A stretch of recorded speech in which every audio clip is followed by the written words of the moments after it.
باطل بتمت ازمریان راغلل. السلام علیکم ورونو. زه خو راغلم مرګرو مجبور کړم دا را حاضر شوم. موضوع د تقلید ده د اهل سنت والجماعت په نیز باندې په غیر مجتهد باندې د مجتهد تقلید واجب دی او د داسې مجتهد تقلید ور باندې واجب دی چې داغه مجتهدواله په دلیل شرعي سره ثابت وي او مذهب مکمل مدونی او مذهب متواتری. دا زمونږ د جانب نه دعوه ده. غیر مقلد ورور دی جواب دعوه پیش کی او خپل خبره دی شروع کی. السلام علیکم ورور، څنګه چل شو؟ ما خو دعوه درولېږله، مقدماتي خبرې مې درولېږلې، تاسو که جواب وکړئ ډېره به ښه وي. وعلیکم السلام ورحمت الله. مولوي صاحب ښه دی چې راغلی. دعوه دې پیش کړله چې په غیر مجتهد باندې د مجتهد تقلید واجب دی. ټیک شو. صرف لږ وضاحت په دې دعوه کې غواړم، ډېر بحث پکې نه کوو، بیا ځو ډایرکټ دلایلو ته چې دې موضوع پته ولګېږي. صحیح ده، د موضوع واضحه شي په دلایلو کې. نو د دې یو خبرې وضاحت وکړه چې په غیر مجتهد باندې تقلید شخصي واجب دی که مطلق تقلید؟ وروره په غیر مجتهد باندې تقلید شخصي د مجتهد واجب دی. د مطلق تقلید چې د څلورو واړو پیروي کیږي، کله د یو مجتهد، کله د بل، کله د بل په یو مسله کې د یو پسې تلل، په بله کې د بل پسې تلل، په بله کې د بل پسې تلل، دا اجماعا حرام کار دی.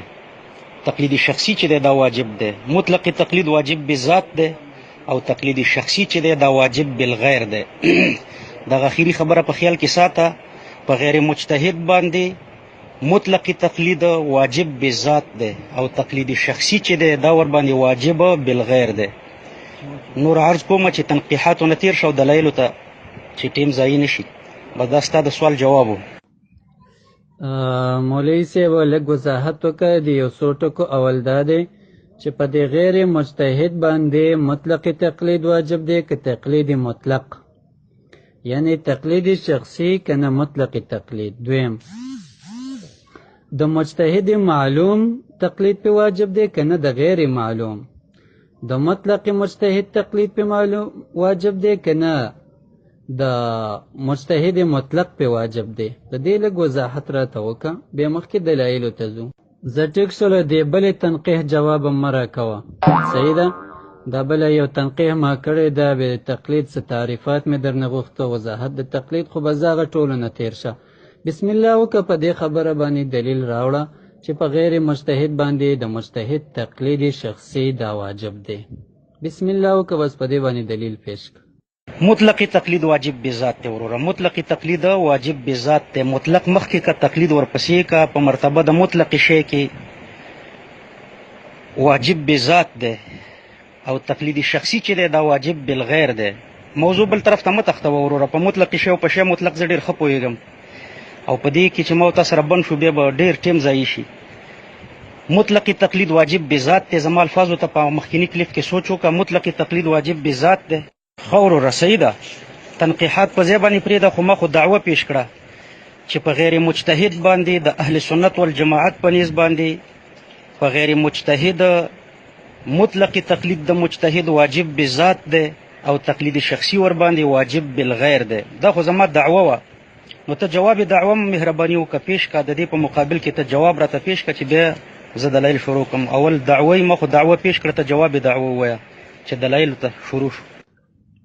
مولوي صاحب زما دعوه واوره. تقلید د مجتهد په غیر مجتهد باندې وجوب دا ثابت نه دی په کتاب او په سنت کې، نه په اجماع د امت کې او نه په قیاس د مجتهد کې. او څوک چې د تقلید کوي نو دا موجد د بدعت دی او لازم دی په امت باندې اتباع د کتاب او د سنت کائنا من کانا. او د دې دوانو په خلاف کې چې کوم شی واقع کېږي، رکاوټ واقع کېږي، نو هغه ناجایز، حرام، بدعت دی. بیا موږ دې ته ګورو که چېرته دا خلاف د دې ثابت وي د قرآن او د سنت نه په کفر کې، نو کافر دی سړی. که بدعت کې ثابت وي بدعتي دی سړی. که په شرک کې خلاف ثبوت راشي نو بیا چې دغه مشرک دی. لنډه دا ده چې قرآن او د سنت اتباع کول دا فرض دی، او د په غیر مجتهد باندې وجوب د تقلید دا بدعت دی. دا ثابت په کتاب او په سنت، اجماع د امت او قیاس د مجتهد کې نشته، د دې ثبوت نشته. ها مولوي صاحب، تاسو په دې خپل کلیپ کې لږ سوچ وکړئ. یو ځلې مو ویلې چې دا تقلید چې دی موجب د بدعت دی، یعنی سبب د پاره د بدعت دی، علت د پاره د بدعت دی. او د کلیپ په اخر کې مو ویلې چې تقلید بدعت دی. په دې دواړو خبرو ستاسو کې کومه خبر موږ راوالو، کومې ته جواب وکړو؟ دیوبل جان راغلل عالمان راغلل، باطل تیختا مکر ازمریان راغلل. اوله خبره ته وایي چې دا تقلید موجب د پاره د بدعت والی دی، یعنی سبب د پاره د بدعت والی دی، یعنی تقلید ملزوم دی، علت دی، او بدعت ورسره لازم دی. نو دا کم لزوم دی؟ عرفي دی، عقلی دی، عادي دی؟ کم لزوم دی؟ شرعي دی؟ نو دغه توضیح ته لږ وکړه، او په دې خپلو خبرو کې د یو خبره متعینه کړه. اول دی ویلي چې تقلید موجب دی د پاره د بدعت، او په اخر کې دی ویلي چې تقلید بدعت دی. باطل تیختا مکر ازمریان راغلل، دیوبل جان راغلل عالمان راغلل. په دې دواړو کې ستا کومه خبره موږ راوالو؟ مولوي صاحب زما خبرې ډېرې متعینې واضحه دي، خو ستا پې سوچ نه دی کړی زما کلیپ باندې. موجب مې نه دی ویلی، موجد، میم واو جیم دال، موجد د بدعت دی، پیدا کوونکی د بدعت دی. دې سړي داسې عمل وکړلو چې دغه عمل په کتاب او په سنت کې نشته دی، بلکې بدعت یې وکړلو. او دقه زما خبره ده، څوک چې وایي چې زه مقلد یم دا به بدعت کوي. تقلید وجود په کتاب، سنت، اجماع د امت، په قیاس د مجتهد کې نشته دی. ډېر یو واضحه خبره ده، خو که ته پې سوچ وکړې، بسم الله وکړه، بس دلایلو ته ورځه. زما وروڼه د دې مولوي صاحب محترم چې کومه دعوه پیش کړې ده، دغه لږه ځان سره دغه کې داسې منتخب یې کوي چې کله دا دلایل پیش کوي چې بیا د خپلې دعوې موافق یې پیش کړي، بیا ورته زه بار بار دغه بیا پیش کوم چې کله یې دلیل د دعوې موافق نه وي.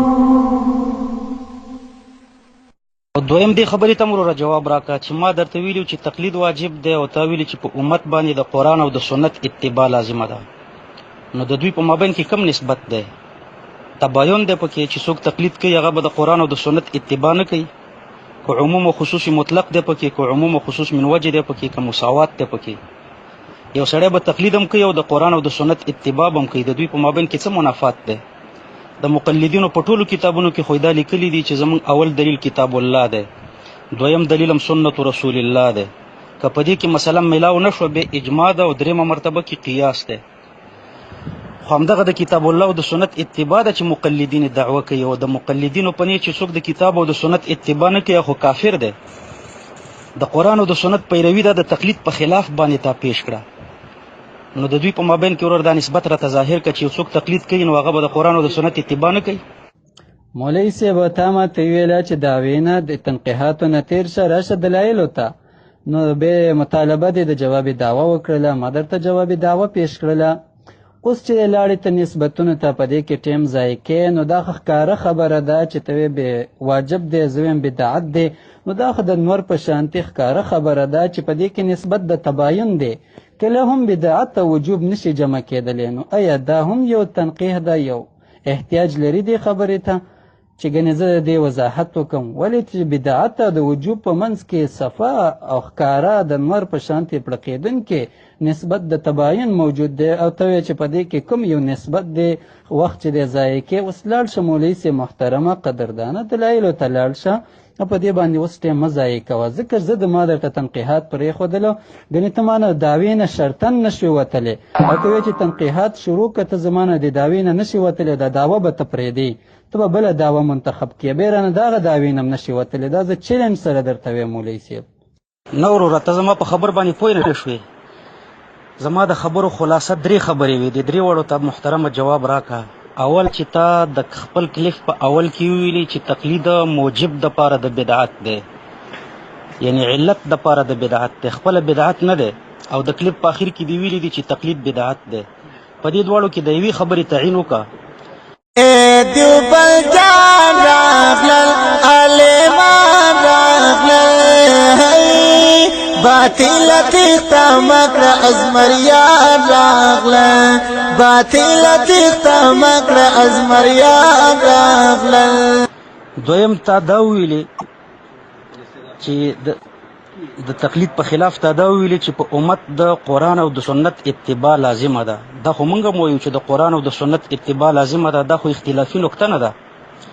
د قرآن او د سنت د اتباع نه چې څوک منکر یې هغه کافر دی.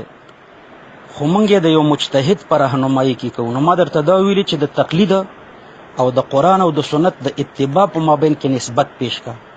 د بدعت او د وجوب په مابین کې مې درته نسبت نه دی ښودلی. د تقلید او د دې په مابین کې چې د قرآن او د سنت اتباع لازمه ده، د دوی په مابین کې کم نسبت دی. مهرباني وکړه دې خبرو ته جواب راکړه چې دلایل شروع کړو. حاجي صاحب ابو حسن صاحب تا ما ویلي وو چې داسې یو کس راوله چې هغه په خپلو خبرو هم پوهېږي، د بل په خبرو هم پوهېږي. دا اوس مکرره خبره کوي دا مولوي صاحب. ما ورته وضاحت دوباره بیا وکړله چې په حروف تهجي مې ورته یو لفظ ویلو چې میم وو جیم دال مې ویلی دی موجب نه مولوي صاحب. میم وو جیم دال موجد پیدا کون کې د بدعت دی. دې سړي بدعت وکړلو. ته په خبره پوهېږي او که نه پوهېږي. دویم د تقلید او د اتباع ترمنځ چې دی هم نسبت د تباین دی. په دې پوهېږي. اگر که تاسو قایله وئ د نسبت د مساوات، لیکن زمونږ په نسبت باندې په مابین د تقلید او په مابین د اتباع کې نسبت د تباین دی. دا وضاحت سره واله دا خبره. او نور لاړ شه دلایلو ته. ګوره تا ویله چې تنقیحاتو باندې وخت نه ضایع کوو، نو برای مهرباني لاړ شه قرآن او حدیث ته لاړ شه. دغه 4 دلایلو ته دي. د هغې نه یو دلیل راوچت که. اوس تقلید شخصي د امام صاحب د ثابت که، بس تا وګټله او موږ ټول در سره بیا حنفین کېږو دیوبندین کېږو. وروره مولوي صاحب څه پته ونه لګېدله چې څنګه چل وشولو، که نه تا کلیپ کړی دی ما له اندې راغلی. ښه وروره زه به خپل دلیل هم پیش کړم او د دلیل په څنګ کې به ستا نه یو سوال او تپوس هم وکړم. مهرباني وکړه هغه د سوال جواب هم راکړه او د هغې نه وروسته بیا مخکې ځه. الله په قرآن کریم کې فرمایي واتبع سبیل من اناب الیه. واتبع اتباع پیروي ته وایي او تقلید هم پیروي ته وایي، اقتدا هم پیروي ته وایي، اطاعت هم پیروي ته وایي. دا ټول یو شی دي. نو واتبع پیروي وکړه، تقلید وکړه، اقتدا وکړه، اتباع وکړه، پښتو کې پیروي وکړه. سبیل او مذهب په دې کې ترادف دی، یعنی د مذهب. من اناب الیه، د من اناب الیه مصداقات ډیر دي، خو اولین مصداق د من اناب الیه مجتهد دی.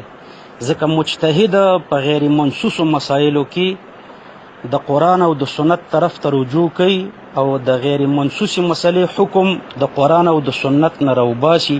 نو د من اناب الیه اولین مصداق چې د مجتهد دی. نو خلاصه د معنی دا شوه چې ته تابع جوړ شه د مذهب د مجتهد. دا خو زما اول دلیل شو. د دلیل نه وروسته وروره ته د تقلید تعریف ماته وکړه. ته تقلید څه ته وایي؟ تا ویلې چې د تقلید او د قرآن او د سنت د اتباع په مابین کې تباین دی. دا تباین به د تقلید د تعریف نه واضحه کېږي. موږ خو تقلید دې ته وایو چې د یو مجتهد په رهنمایي کې د قرآن او د سنت اتباع وشي.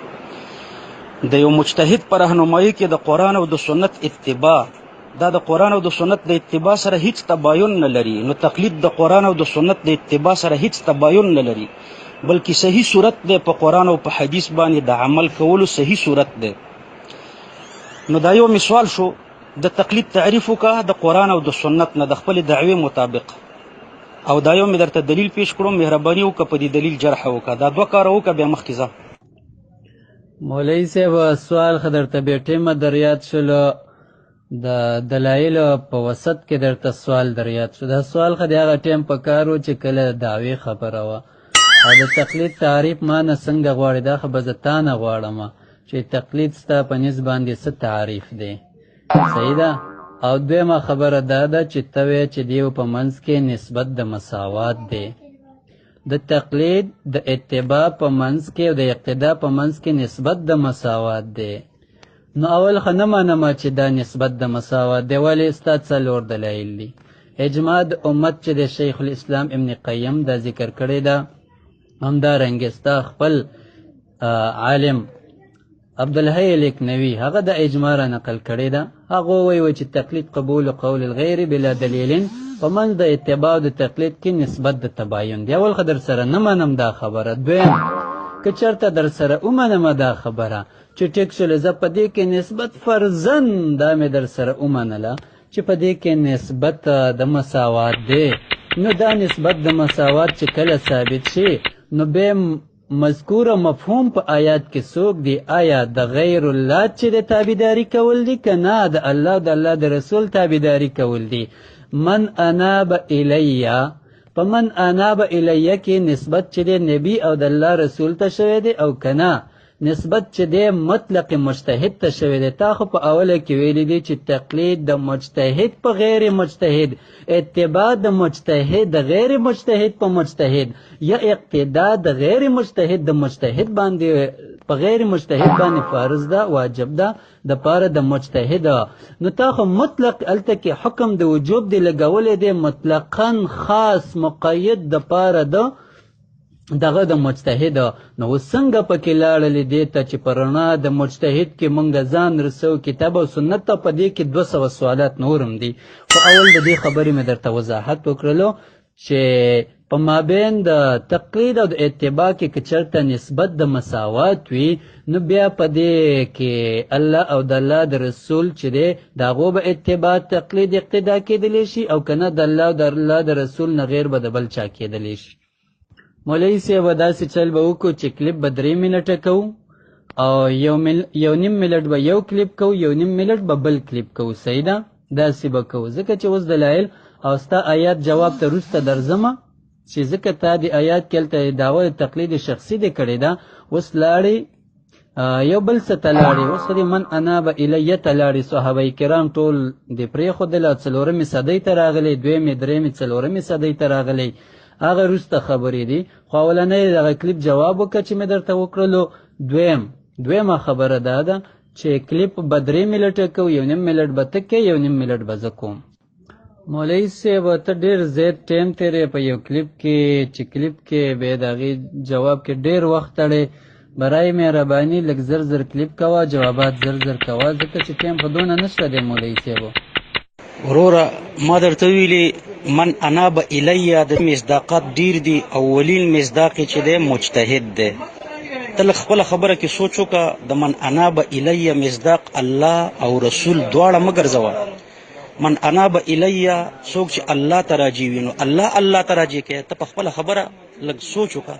پما تاریخ گوادئی زدیو بلدی یادگم آخر ما می چیڑا زو حنفی یادگم. من اناب الیه د خالق نه دی، الله او رسول دواړه مصداق مه ګرځوه. د من اناب الیه اولین مصداق چې دی مجتهد دی. ما درته ویلي چې اولین مصداق مجتهد دی. من اناب الیه په مخلوق کې راځي، خالق د دې نه بری دی، خالق ته رجوع کیږي. نو مهرباني وکړه ما خو درته دلیل پیش کړو چې د من اناب الیه اولین مصداق چې دی دا مجتهد دی. دلیل مې درته پیش کړو، په دې دلیل جرح وکړه. دویم دا چې ته ماته وایې چې د تقلید تعریف درته نه پیش کوم، نو ولې نه پیش کوې؟ زده درته نه دی، کولی نه شي چې تعریف یې نه شي پیش کولی. د مجهول باندې حکم د بدعت لګې، په مجهول مطلق حکم ناجایز دی. تا حکم د بدعت لګولی چې تقلید بدعت دی، هوا ته بدعت وایي. تعریف یو کا دا غینه وروسته د بدعت حکم په ولګوا. آخر ما می چیڑا زه حنفی یادګم په تاریخ گوادای. دریم دا کوم ریف چې تارا نقل کړو چې قبول قول الغیر بلا دلیل، دا بلا دلیل د قبولو سره لګیږي که د قولو سره لګیږي. د دې تعین وکړه. او په دې تعریف کې د تقلید ولې وکړو؟ دوه تقلید دې ګوره وکړه، یو د مولانا عبدالحی رحمه الله، بل د ابن القیم رحمه الله.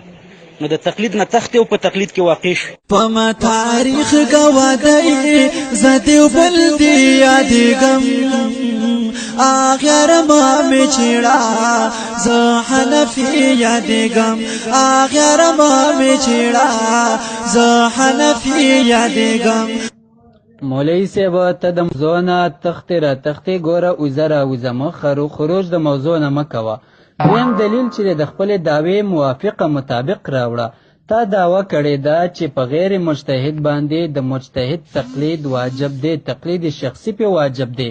دلیل د وتبع من اناب الی نه راوړلو.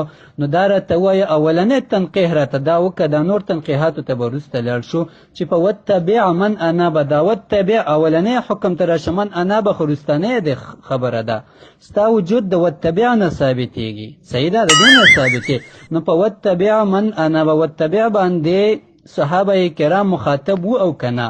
که چرته په مخاطب وو ناغو عمل په دې آیات باندې کړی دی او کنه؟ که چرته په کړی وي د چا تقلید کړی دی؟ او که چرته هغه په مخاطب نو د دې دلیل راوړه، د دې دلیل راوړه. دویم ته وایې چې تقلید ویل کېږي اتباع ته. زه وایم د اتباع او د تقلید فرضاً که دا در سره ومنو نو دا تا ته د چا به اتباع او تقلید به کېږي؟ آیا د الله او د الله د رسول به اتباع او تقلید کېږي او اقتدا کېږي که نه د الله او د الله د رسول نه غیر به د بل چا کېږي؟ د دې جواب هم راته راکړه. صحیح ده، زه مغه پوینټونه کوم چې تا ذکر کړي په هغې کې در سره خبره کوم. ښه وروره، بیا به م چې سر دې پرې نه خلاصېږي بیا درته توضیح کوم. دیوبندیان راغلل عالمان راغلل باطل تیخته مکره ازمریان راغلل. وتبع پیروي وکړه. کشاف اصطلاحات الفنون صفحه 1188 هلته لیکلي التقلید اتباع الانسان غیره. نو د تقلید او د اتباع په مابین کې ترادف دی. نو وتبع یعنی تقلید وکړه، پیروي وکړه. سبیل د دې معنا د مذهب او د من اناب الی اولین مصداق چې د مجتهد دی. نو پیروي وکړه د مذهب د مجتهد، دا د تقلید د وجوب دپاره دلیل دی، امر دپاره د وجوب دی. خبره پوره واضحه ده. دویمه خبر ته اعتراض وکړو چې صحابه په دې آیات کریمه باندې عمل کړی دی که نه دی کړی؟ صحابه کرامو په عمل کولو. شاه ولی الله دهلوي رحمه الله فرمایي چې صحابه کرام دوه ډلې وو، یو ډله د مجتهدینو وه، بله ډله د مقلدینو وه. مقلدینو صحابه به د مجتهدینو صحابه پیروي کوله. دا به بیا درته تفصیل وکړم چې د مکې مکرمې خلک د کم صحابي په مذهب و، د مدینې منورې خلک د کم صحابي په مذهب و، او د یمن خلک د چا په مذهب و، د کوفي خلک د چا په مذهب و. خو د صحابه په دې آیات باندې عمل کولو صحابه کرام ټول مقلدین وو.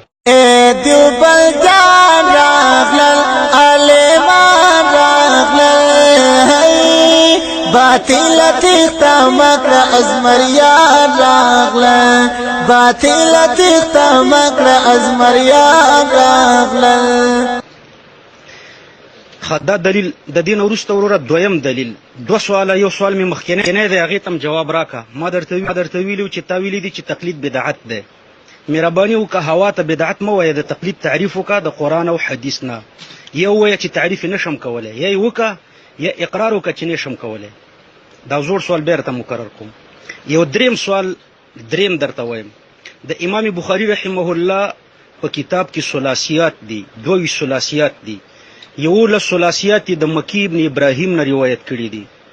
مکی ابن ابراهیم د امام اعظم ابو حنیفه رحمه الله مقلد و مذهبي و. نو دا بدعتي و که نه و؟ دا د امام بخاري استاذ مکی ابن ابراهیم. نورم درته یادوم، خو اول د مکی ابن ابراهیم په باره کې راته ووایه دا د امام اعظم ابو حنیفه رحمه الله مقلد و. اسماء الرجال کتابونه ورپسې وګوره. دته د اسماء الرجال په کتابونو کې چا بدعتي ویلی دی؟ دې مقلد ته. دیوبندیان راغلل عالمان راغلل باطل تیخته مکره ازمریان راغلل باطل تیخته مکره ازمریان راغلل. واهمه دي کمزوري د واهمه چې غالبه وي، کمزوري د حافظي ترک د عدالت داسې نور ترک د تقوا دا جرح کیږي، خو په مکی ابن ابراهیم دا جرح چا ولې ونه کړه تر ننه پورې چې دا د امام اعظم ابو حنیفه رحمه الله مقلد دی او د امام بخاري استاد دی او 11 ثلاثیات ترېنه په بخاري کې روایت شوي دي. دا دوی اعتراض در باندې شو، مهرباني وکړه پر روان کلیف کې د دواړو ته جواب وکړه. د امام بخاري استاد مکی ابن ابراهیم مقلد دی، بدعتي دی که نه دی؟ او دویم دا چې د تقلید تعریف وکړه، ځکه تا ورته بدعت ویلي دي، نو هوا ته خو به بدعت نه وایي او څه ته خو به یې وایي. مولوي صاحب بله خبره دا ده چې ته د من اناب الی اولنی مصداق مجتهد دی، په دې باندې دلیل راوړه. کوم تفسیر دا لیکلی دی؟ دا چا لیکلی؟ بلکې دې نه خو مراد صحابه کرام دي. بل ته دا وایي چې دا قبول قول الغیر بلا دلیل دا چا پسې متعلق دی؟ ځکه که بلا دلیل پسې متعلق وي که په قبولو پسې، دواړه ناجایز دي. قبلول هم بلا دلیل ناروا دي او یو قول چې دغه قبلول هم بغیر د دلیل نه دام ناروا دي، دواړه ناجایز دي. بل ته دا وایي چې په مابین د تقلید او په مابین د اتباع کې نسبت د مساوات دی، نو دا قول ستا دی که ستا د امام دی که ستا وي، ستا لره اعتبار نشته. او که چېرته دا ستا د امام وي نو بیا د هغې دلیل پیش که. نټ هم زما لږ کمزوری شلو، نو کلیپ خو به وروسته درځي. ښه وروره، ما خو درته دلیل پیش کړو، ستا د کلیپ په هېڅ مطلب باندې زه پوه نه شوم. خدای خبر ته څه هوا جنګی د من اناب الی اولین مصداق چې د مجتهد دی، ته وایي چې دلیل پیش که. ما درته دلیل پیش کړو.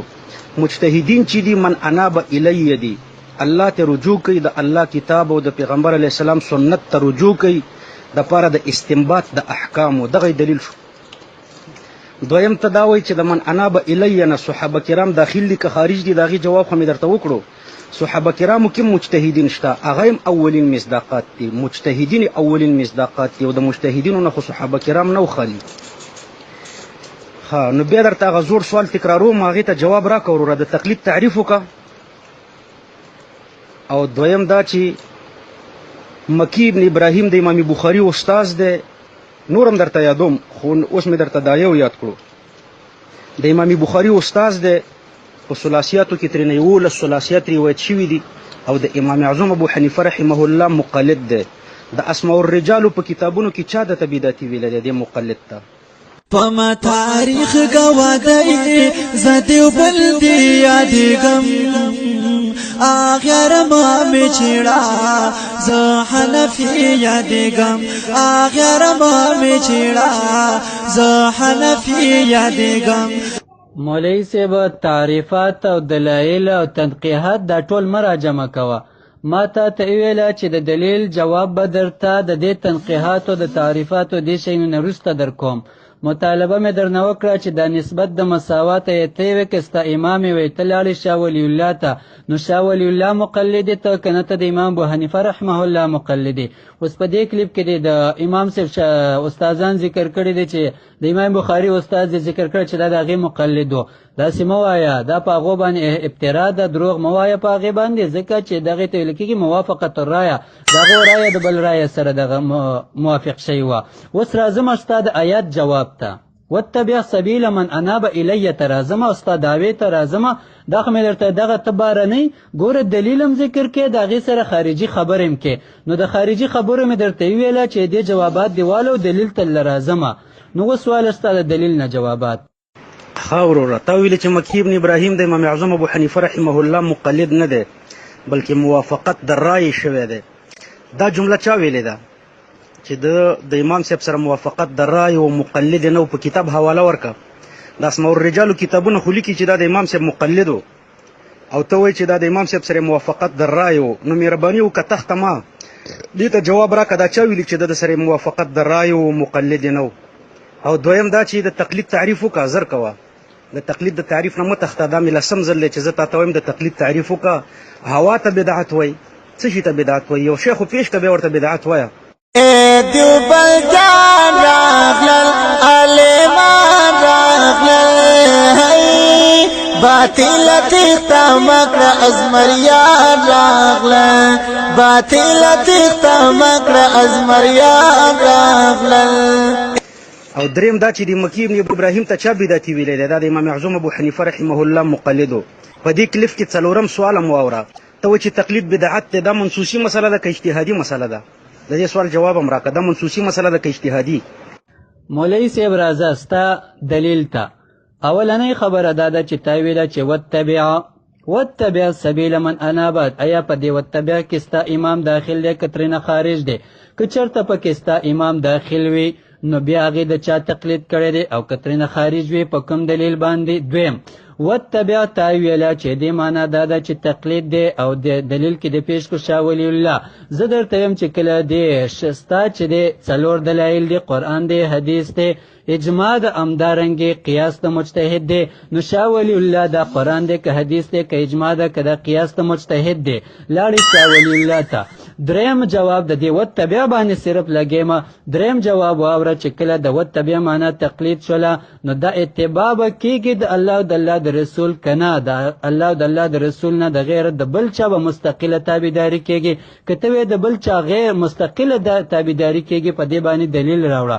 که ته وې چې نه د بل چا مستقله تابعداري نه کېږي نو د آیات نه ستا دعوه نه ثابتېږي، ځکه تا دعوه کړې ده چې په غیر مجتهد باندې د مجتهد تقلید واجب دی او تقلید شخصي په واجب دی، مطلقاً دی ویلی دی په دعوه کې د شته دی برای دعوه پرته ده. ورېږه بل کلیپ کومه صحیح ده؟ بل کلیپ دی راغلی د هغې جواب درته کوم. اول ستا د آیات ته راځم. بل تا ویله چې واتبع سبیل من یعنی مذهب. دا د مذهب معنا چا کړې ده؟ کوم تفسیر کړې ده؟ تفسیر پیش که متفقن علیه تفسیر چې د سبیل نه مراد چې د مذهب دی او به مذهب د امام ابو حنیفه رحمه الله دی، په دې باندې دلیل راوړه. او بیا د من نه چې د مراد د مجتهد او بیا په مجتهدینو کې ترنه مراد د امام ابو حنیفه رحمه الله. او بیا سبیل من اناب الیه، بیا انابه ته راځو چې آیا په انابه کې صحابه کرام داخل دي که نه، د هغو تقلید په امت باندې واجب دی او که نه دی واجب. که وایې چې واجب دی نو زه وایم په امت کې کم خلک د هغې په نوم باندې مذهب جوړ کړی دی او تقلید یې کوي، او ته ولې په دې آیات باندې عمل نه کوې؟ او ستا امام په دې آیات باندې عمل ولې نه دی کړی چې صحابه کرامو تقلید یې کو؟ دارنګې ستا د امام شاګردانو چې د هغې د صحابه کرامو تقلید کړی وي. او که ته وایې چې صحابه کرام پکې نه د هغې تقلید په دې کې نشته دی، نو زه وایم چې په کوم دلیل باندې. همدارنګې ګوره ابن عباس رضی الله عنه، عبدالله ابن عباس رضی الله عنه چې واتبع سبیل من اناب الیه ای اتبع دین من اقبل الی طاعته وهو النبی صلی الله علیه وسلم. ګوره صحابي چې دی یو قول کوي، هغه یو تفسیر کوي، ته چې دی زی بل تفسیر ته. نو اوس د دې چې ما ته وضاحت وکړه چې کوم تنقیحات مې وکړه شابه. ښه وروره، زما څلور سوال او هغه سوالونه هم درته تکراروم او ستا د اعتراضاتو ته جواب کوم. د راروان کلیف کې مهرباني وکړه زما سوالو ته جواب راکړه. د تقلید تعریف وکړه د قرآن او د حدیث مطابق، ځکه تا ورته بدعت ویلی دی، نو څه شي ته بدعت وایي؟ دویم سوال زما دا و چې مکی ابن ابراهیم د امام اعظم ابو حنیفه رحمه الله مقلد دی، ټول د اسماء الرجالو کتابونه لیکلي دي، تا ویلې چې موافقت د رایې ورسره دی، مقلد نه دی. دا ستا خبره کوم کتاب لیکلی ده؟ اسماء الرجال کتابونه خو وایي چې دی مقلد دی. درېیمه تپوس ما درنه دا کړی و چې دا تقلید چې بدعت دی دا منسوسي مسله ده که اجتهادي مسله ده؟ که منسوسي مسله یې نس پیش کا، په دې خپله مسله باندې نس پیش کا که منسوسي، او که اجتهادي نو ته مجتهد یې چې اجتهادي مسایل بیانې، او که د بل مجتهد نه نقل کوي نو کم مجتهد دا خبره کړې ده؟ دا درې سواله دي، آینده کلیف کې دا جواب وکړه. باطل تختا مکر ازمریان راغلن، باطل تختا مکر ازمریان راغلن، اے دیوبل جان راغلن، علیمان راغلن، باطل تختا مکر ازمریان راغلن، باطل تختا مکر ازمریان راغلن. او ستا د سوالو اعتراضاتو جواب درته په بل کلیف کې کوم، خو د دې کلیف جواب ضرور راکړه، ورپسې تکلیف ونه کړې درته بل کلیف. ستا د اعتراضاتو جوابونه دا دي. ګوره تا ولې ویلې چې من اناب الیه، په خپلې خبره کې لږ سوچ وکړه، ستا خبره کفر ته مفضي ده. من اناب الیه د دې مصداق د الله پیغمبر کړو، الله پیغمبر الله مصداق مه ګرځوه، د دې مصداق الله ګرځول کفر دی. من اناب الیه محتاج وي، څوک چې الله ته راجع کېږي الله ته محتاج وي، نو الله ته دې محتاج ویلي، مخلوق د دې مصداق دی، خالق مصداق مه ګرځوه. نو د من اناب الیه اولین مصداق چې دي مجتهدین دي. او بل تا ویلي و چې امام اعظم ابو حنیفه رحمه الله په دې آیات باندې عمل کړی دی که نه دی کړی. ګوره امام اعظم ابو حنیفه رحمه الله مجتهد دی او د صحابو نه کشر دی. صحابو کې مشران مجتهدین وو. امام اعظم ابو حنیفه رحمه الله د خپلو مشرانو مجتهدینو پیروي کړې ده. د صحابه کرامو اقوال راخستې دي، د مجتهدینو صحابه کرامو اقوالو باندې عمل کړی دی. البته د غیر مجتهد د خپل هم عصر غیر مجتهد پیروي په امام اعظم ابو حنیفه رحمه الله باندې نه و لازمه. امام صاحب د حضرت عمر پیروي کړې ده، د ابوبکر صدیق صاحب کړې ده، د حضرت عثمان صاحب کړې ده، د حضرت علي صاحب کړې ده. دا ټول د من اناب الی مصداقات دي او امام صاحب پیروي کړې ده. نو کشر مجتهد د مشر مجتهد پیروي کولی شي، دا کتابونو لیکلي دي. پما تاریخ گوادی زدیو بلدی یادیگم آخر ما می چیڑا ز حنفی یادیگم آخر ما می چیڑا ز حنفی یادیگم. مولوی صاحب ماشاءالله ډیر مهم سوالات دیو. اولنۍ خبره دا ده چې ستا خپل امام دا ویلي چې تقلید بدعت دی. صحیح ده، ته کوم مجتهد ویلی دی؟ نو ټول ائمه او مجتهدینو دا ویلي دي نه منع کړې ده. دویمه خبره دا ده ته چې دا منسوسي مسله ده که دا اجتهادي مسله ده؟ یاره دا بدعي مسله ده. تقلید بدعت دی، اسلام کې نشته دی، نص پې د کوم ځای نه راغی. او بل سوال د څه شی تقلید تعریف. ګورئ رونو، دی اوس یو عمل هم کوي او عمل داسې عمل کوي چې دا ترېنه خبر نه دی دغه عمل کوي او دی خپله د دغه تعریف نه خبر نه دی. که ته چېرته مقلد یې، تقلید ستا عمل وي، نو تعریف به ته کې که زه به کومه. ورونو تاسو انصاف وکئ. یو ګاډی دی زما ورونو، تاسو یې چلوئ او یو کس یې ډریور دی، نو د ګاډي ډریور به په دې ګاډي باندې پوهېږي که سورلی به پې پوهېږي. موږ خو په تقلید باندې رد که موږ چې دا په اسلام کې نشته دی، دا بدعت شی دی، بدعي شی دی او د دې چې تعریف هم داسې معلوم نه دی. ځکه چې یو شی چې ګمراهي شي، ناروا شي، نو خلک یې کله د ځان نه یو تعریف کوي، کله بل تعریف کوي.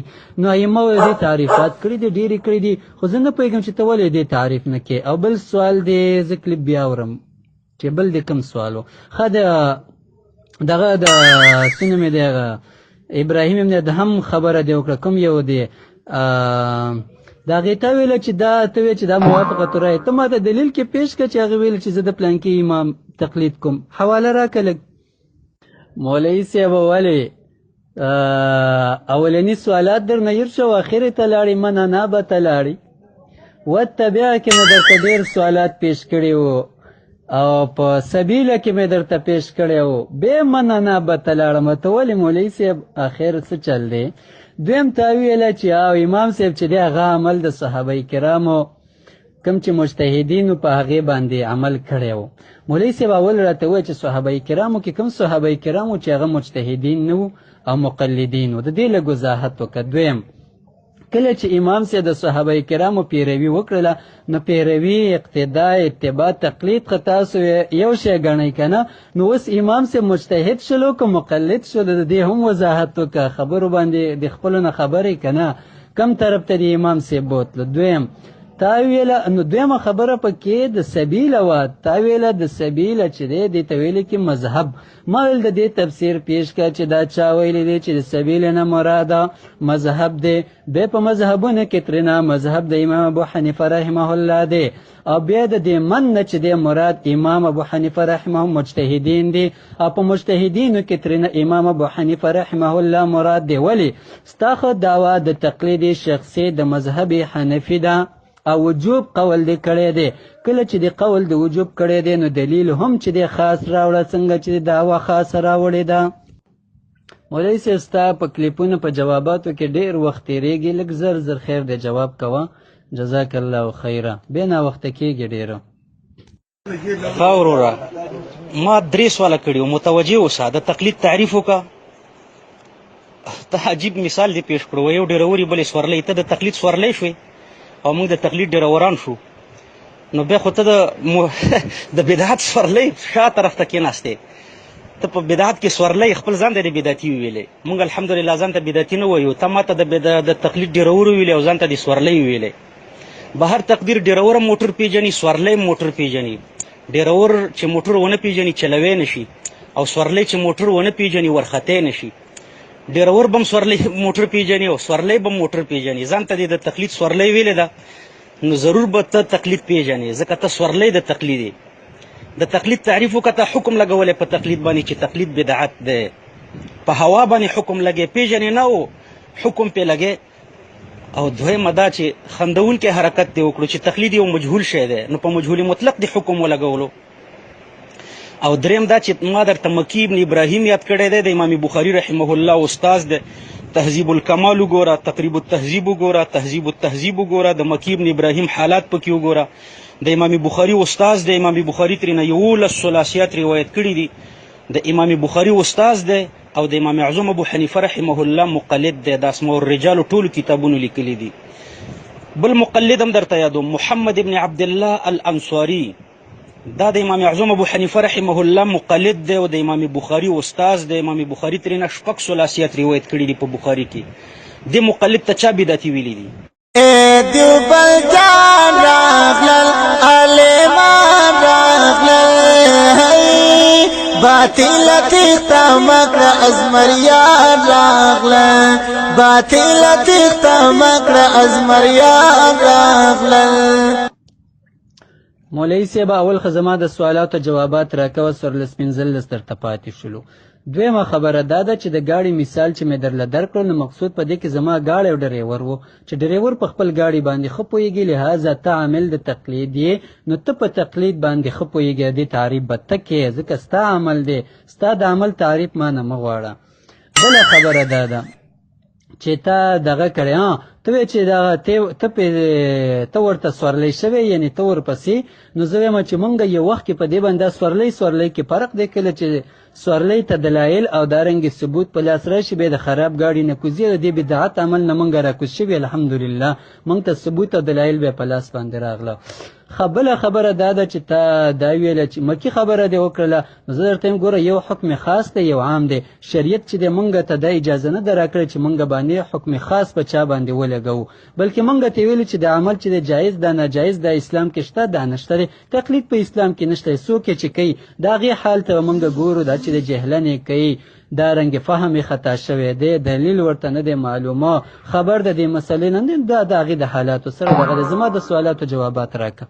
ورستا تا دا ویلې چې زه د تقلید سورلی یم نو او ډیرور پې ښه پوهېږي، خپل الفاظو ته سوچ کوه، ډیرور پې ښه پوهېږي نو سورلی به بالکل پې نه پوهېږي. نو سورلی هم پوهېږي خو د ډیرور په مقدار نه پوهېږي. نو موږ هم د تقلید تعریف کوو، موږ د ډیروران کړو، موږ به ښه پوهېږو. نو ته یو وایه چې نه پوهېږم، بالکل د تقلید تعریف راته نه دی زده، بس اقرار وکړه نور به خبره ختمه شي، بیا به موږ مخکې لاړ شو. د تقلید تعریف درته معلوم نه دی، په مجهول مطلق د حکم ولګولو چې بدعت دی. دا بل سوال ولې نه جوابې؟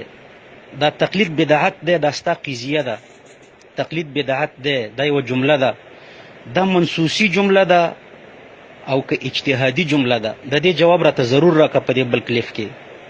دارنګې مکی ابن ابراهیم د امام اعظم ابو حنیفه رحمه الله مقلد دی، چې تقلید بدعت شي مقلد مشتقي دی او تقلید مبدا ده، چې مبدا بدعت شو نو دا مشتقیم بدعت شو. مشتقی باندې دا بدعت چې تقلید چا پورې قایمي، مقلد پورې تقلید قایمي کنه، نو تقلید د مقلد پورې قایمي. چې تقلید بدعت شو نو د مکی ابن ابراهیم پورې دا بدعت قایم دی کنه دی قایمه، خو مقلدو تقلید ور پورې قایمو. ضرور د دې جواب راکړه. محمد ابن عبد الله الانصاري تپوس مې درنه وکړو، دا مقلدو. یو بل هم درته ذکر کوم، ستاسو مشر نواب صدیق حسن خان دغه کتاب د الجنه په هغې کې لیکلي دي چې امام بخاري په خپله مقلد و، علامه ابن تیمیه رحمه الله لیکلي دي چې مقلد و، علامه ابن القیم لیکلي چې مقلد و، د امام احمد ابن حنبل رحمه الله مقلد و، امام بخاري په خپله مقلد دی، ابن تیمیه ورته مقلد وی، ابن القیم ورته مقلد وی، ستاسو مشر نواب صدیق حسن خان ورته مقلد وی، شاه ولی الله دهلوي ورته مقلد وی. په ټوله بخاري کې د تقلید په خلاف باندې باب نشته. بخاري د بدعتي فرقو په خلاف باندې بابونه لګوي، په بخاري کې د تقلید په خلاف ما ته باب راوښیه، په ترمذي کې د تقلید په خلاف راوښیه، په ابو داود کې راوښیه. هندوستان باندې د انګریزانو د دورې نه مخکې کم مسلمان تقلید ته بدعت ویلی دي؟ جواب راکړه، دا نوی سوال شو. باطل تیختا مکر ازمریان راغلن، باطل تیختا مکر ازمریان راغلن. هندوستان ته چې کله انګریزان راغله د دې نه 5 منټه مخکې کم مسلمانو چې تقلید ته بدعت ویلي وو او د تقلید په خلاف رسالې او کتابونه لیکلي وو. ضرور جواب را مولوي صاحب زما د سوالاتو جوابات به ته کله راکې. څه 15 سوالات مې کړي دي، د هغې وضاحت وکړه. یو خبره دویمه، ته تعریف د تقلید پسې نښتی، نو ملګرو تاسو وایي چې ته ولې مولوي صاحب په خپله د تقلید تعریف ولې نه کوې چې دا ستا خپل عمل دی؟ څه وجه ده تا ته؟ دویم، مولوي صاحب ته عجیبه سړی، امام بخاري مقلد شلو، پلانکې امام مقلد، نو یعنې دې نه اثبات د تقلید کېږي. ته راته ووایه چې امام بخاري دا ستا مجتهد دی، دارنګې مکي ابن ابراهیم دا ستا مجتهد دی، عفوا امام بخاري باره کې مقلد، هغه ستا مقلد دی، مکي ابن ابراهیم ستا مقلد دی، پلانکې ستا مقلد دی، که نه دا قرآن دی، که نه دا اجماع ده. که هغو چېرته مقلدین شي نو ایا دې نه اثبات د تقلید کېږي؟ مولوي صاحب ته څنګه دې دا زور لګولی دی؟ ته دلیل شرعي راوړه، ستا په نیز باندې چې کوم 4 دلایل دي د هغې نه یو دلیل راوړه او ثابت کړه ترېنه تقلید شخصي معین د امام ابو حنیفه رحمه الله د مذهب او وجوب د هغې ثابت کړه. لاړې پلانکې پسې نښتی یې چې مکي ابن ابراهیم او امام بخاري او دا مقلدین و شي د مقلدین که نه؟ نو چې هغو مقلدین شلون دي نه د اثبات د تقلید اول خو هغو نه دي، هغو بلکل نه دي مقلدین. خو که ته وایې چې دا مقلدین دي فرضاً نو دې نه اثبات د تقلید کېږي؟ صحابه کرامو یو عمل کړی دی، نو آیا د هغې نه او هغو په هغه خپل عمل کې خطا شوي وي، نو آیا دغه عمل د هغو چې دلیل دی چې د عمل صحیح دی؟ لکه عمر رضی الله عنه چې دی هغې به منع کوله د زنانو د مسجد د راتلو نه، عبدالله بن عمر چې د هغې مخالفت وکړ، نو آیا د عمر رضی الله عنه د دې عمل نه اثبات د دې عمل کېږي؟ عجیبه سړی مولوي صاحب، موضوع نه مه خارجېږه، دلیل دې راوړی دی، جواب سوالات مې کړي دي، سوالاتو یا جوابات وکړه یا تیر شه دې دلیل نه بل دلیل ته لاړ شه. لنډه خبره مولوي صاحب ته خو ورک شولې، چېرته لاړې؟ په تهذیب الکمال باندې دروغ ویلي دي مولوي صاحب. تهذیب الکمال کې اډول دې خبرې ته اشاره هم نه ده کړې چې مکي ابن ابراهیم مقلد و، او دغه مجموعة الفتاوا کې شیخ الاسلام ابن تیمیه دغه اقوال وګوره، هغه څه وایي. د امام بخاري باره کې څه وایي، دغه اهل حدیثو دا ټوله. همدارنګې تقریب تهذیب وګوره، حوالې مې در ولېږلې. دویمه خبره دا ده که چېرته ثابته شي دا مسله فرضاً مونږ ومنل، امکان چېرته فرضاً مونږ به داسې ومنو چې زه دوی مقلدین، نو آیا دې نه اثبات د تقلید کېږي؟ دا قرآن دی، دا حدیث دی، دا اجماع ده، دا څه شی دی؟ ته ولې دې خبره پسې نښتې؟ بل ته تعریف د تقلید وکړه. بل ما چې کوم سوالات کړي د هغې جوابات ته ولې نه راکې مولوي صاحب؟ او کلیپ دومره وخت بعد کې چې بس ګنټه پکې تېری یو کلیپ کې. ما خو حواله در ولېږله مولوي صاحب، اوس ته تکړه شه او دغه مکي ابن ابراهیم حواله راولېږه چې په کوم ځای کې هغې ته ویل شوي دی چې دا د امام ابو حنیفه رحمه الله مقلد و. مولوي صاحب ډېر زیات د ناوخته کړلو، یو کلیپ باندې ډېر عمر تېری و، ستا په دې جواب باندې تقریبا د 12 منټو نه بره وخت واغستلو. یو خو دغه حواله غلطې ورکړې دي، دغه د کذب بیاني دې کړې ده، د دغه اصلاح وکړه. بل چې دی هلته تا ویلې چې قضیه دې ویلې ده، ښه دا قضیه نه ده مولوي صاحب، دا قضیه ده، هغه زما بره هیر شوي و. بل هغه سوالات مې کړي د هغې جوابات راته راکړه مولوي صاحب. هله ګوره وروره، مکهم په طبقات الحنفیه چې څومره طبقات دي، طبقات د فقهاو ټولو کې لیکلي دي چې مکي ابن ابراهیم رحمه الله مقلد و. دا تا چې کومه حواله را لیږلې ده د سیر اعلام النبلا دې را لیږلې ده او دا دې مناقصه را لیږلې ده. به هر تقدیر د خپلو استادانو نه دې تپوس وکړه چې مکي ابن ابراهیم د چا په مذهب و. دا د امام اعظم ابو حنیفه رحمه الله مقلد و، محمد ابن عبدالله الانصاري د امام صاحب مقلد و، او د امام بخاري رحمه الله استاد و. ابو عاصم النبیل دریم هم درته یادوم، په دې ثلاثیاتو کې دریم راوي ابو عاصم النبیل دی، دا د امام بخاري رحمه الله استاد و، د امام اعظم ابو حنیفه رحمه الله مقلد و. امام بخاري رحمه الله په خپل مقلد و. ما پته اعتراض کړی دی چې ته تقلید ته بدعت وای، امام بخاري ته مبتدع وای که نه وای؟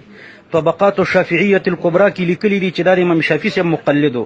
ابن تیمیه ابن القیم رحمهم الله لیکلی دي چې دا د امام احمد ابن حنبل رحمهم الله مقلد و. به هر تقدیر د هر چا مقلد چې نو مقلد خو کنه ته چې تقلید ته بدعت وای نو امام بخاری ستا په نس بدعتي شو که نه شو؟ ما درنه تپوس کړی دی. د اثبات دپاره خو مې درته آیات کریمه پیش کړی دی. بل آیات واوره.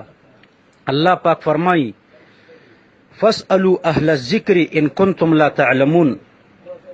فاسألوا اهل الذکر، د اهل الذکر اولین مصداق لکه د من اناب الی پشان باندې د دیم اولین مصداق چې دی مجتهدین دي. اهل الذکر نه تپوسو کوي او دلته مطالبه د دلیل نه د ذکر کړي چې تپوسو کوي سره د مطالبه د دلیل نه دی پکې نه دی ویلي.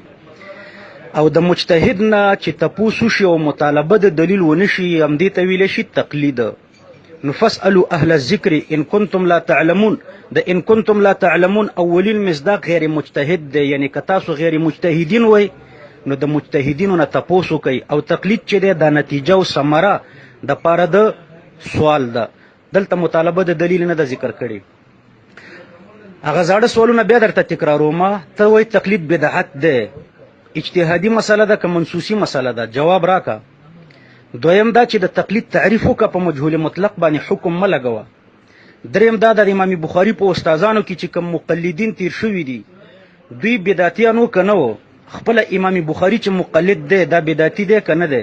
د دې جواب ضرور راته راکا. پما تاریخ گوادی زدیو بلدی یادیگم آخر ما می چیڑا ز حنفی یادیگم آخر ما می چیڑا ز حنفی یادیگم. ما درنه یو بل سوالم کړو چې په هندوستان باندې د انګریزانو د دورې نه مخکې چا د تقلید په خلاف کتاب لیکلو؟ رباني وکړو یو کلیف کوه. زه چې ستا یو کلیف اورم ستا ورپسې بل کلیف راشي چې زما یو کلیف ته جواب کوه تم یو کلیف کوه. دا یو سوال دی پاتې شوی مولوي صاحب چې د هندوستان ته د انګریزانو راتلو نه مخکې چا تقلید ته بدعت ویلی دی او چا ترېنه منع کړې ده؟ نو راځه اولنی کس به درته وښیم. د اولنۍ صدۍ نه عبدالله ابن مسعود صحابي د رسول الله صلی الله علیه وسلم به درته وښیم چې هغه د دې نه منع کړې ده. هغه وایي چې لا یقلدن احدکم دینه رجلا فان آمن آمن وان کفر کفر. هیڅ کس دې په تاسو کې تقلید نه کوي د هیڅ چا په دین کې چې که چېرته یو سړی ایمان راوړي نو دا وایي زه ایمان راوړم، او که هغه کفر کوي نو دا وایي زه کفر کم. هغه یو خبرې ته صحیح وایي دا وایي دا صحیح ده، یو خبرې ته خطا وایي. نو دا راته ووایه چې عبدالله ابن مسعود دا د انګریزانو د راتلو نه وروسته تېر شوی دی او که مخکې تېر شوی دی؟ دا د دغې خبرې جواب او چیلنج دی ورکړی و. او چیلنج مې درته په قول د صحابي درته مات کو. دارنګې امام بخاري، امام مسلم، دارنګې ائمه اربعه، داود ظاهري، د دې ټول اقوال درته پیش کوم چې د انګریزانو د راتلو نه مخکې ورته چا بدعت ویلی دی. ښه وروره خبره همدغه شوه چې تا ویلې چې ما درته ویلي د هندوستان باندې د انګریزانو د دورې نه مخکې تقلید ته چا بدعت ویلی دی. د بدعتوالي قول خو دې پیش نه کړو. چا ورته بدعت ویلی دی؟ دا زما سوال ته متوجه اوسېږه. کم مسلمان ورته بدعت ویلی دی د هندوستان ته د انګریزانو د دورې نه مخکې؟ عبدالله ابن مسعود صاحب ورته بدعت ویلی دی، ابن تیمیه صاحب ورته بدعت ویلی دی، ابن القیم صاحب ورته بدعت ویلی دی، کم صحابي ورته بدعت ویلی دی، کم تابعي ورته بدعت ویلی دی. بدعتوالی راته ثابت که بدعتوالی. دویم دا تا چې کوم حدیث پیش کړو یهودیت یهودي صفتوالی مه کوه. یهودي درته نه وایم، یهودي صفتوالی مه کوه. ګوره تحریف او کتمان د یهودیانو صفت دی. دا حدیث پوره ووایه. دو جواب درته کوم، نور جوابونه دي ما سره شل نم زیات جوابونه دي، خو دا دو جواب واوره چې جواب وکړی شي زما سوالو ته. دا حدیث پوره تلاوت کا. لا یقلدن احدکم دینه رجلا ان آمن آمن وان کفر کفر. ورپسې حدیث ووایه فان کنتم لابد مقتدین. داسې الفاظ دي ما سره اوس کتابونه نشته. که ضرور تاسو تقلید کوئ نو بیا د مړو تقلید وکئ. فان الحي لا یؤمن علیه الفتنه. پوره حدیث ووایه، د مړو تقلید وکئ، نیم حدیث مه وایه. افتؤمنون ببعض الكتاب وتکفرون ببعض. مجموع الزوائد وګوره همدغه حدیث کې پوره حدیث تلاوت کړه، نیم حدیث مه تلاوت کوه. دا یو جواب. دویم جواب دا دی چې ګوره دلته اعتقادیات ذکر شوي دي. لا یقلدن احدکم دینه رجلا ان آمن آمن و ان کفر کفر. ایمان او کفر پکې ذکر شوی دی. په ایمان او په کفر کې د اعتقادیات دي. په اعتقادیاتو کې تقلید نشته. اعتقادیات منسوسی مسلې وي، واضح مسلې وي، او تقلید په غیر واضح مسلو کې کیږي. دو خبرې مې درته وکړې. هغه زاړه سوالونه بیا درته تکراروم. ګوره ما درته ویلي چې د تقلید تعریف وکړه. د تقلید تعریف دا شلم ځل دی چې ستا د خوا نه راځي په مجهول مطلق د حکم لګولی دی. بل مې درته ویلي وو چې تقلید بدعت دی، دا منسوسي مسله ده که اجتهادي مسله ده، د دې جواب نه راکې. بل مې درته ویلي چې د انګریزانو د دورې نه مخکې د تقلید په خلاف باندې چا کم کتاب لیکلی او چا ورته بدعت ویلی دی. دا اوس هم درته چیلنج بیا تکراروم، هندوستان ته چې کله انګریزان راغله د دې نه مخکې چا تقلید ته بدعت ویلی دی؟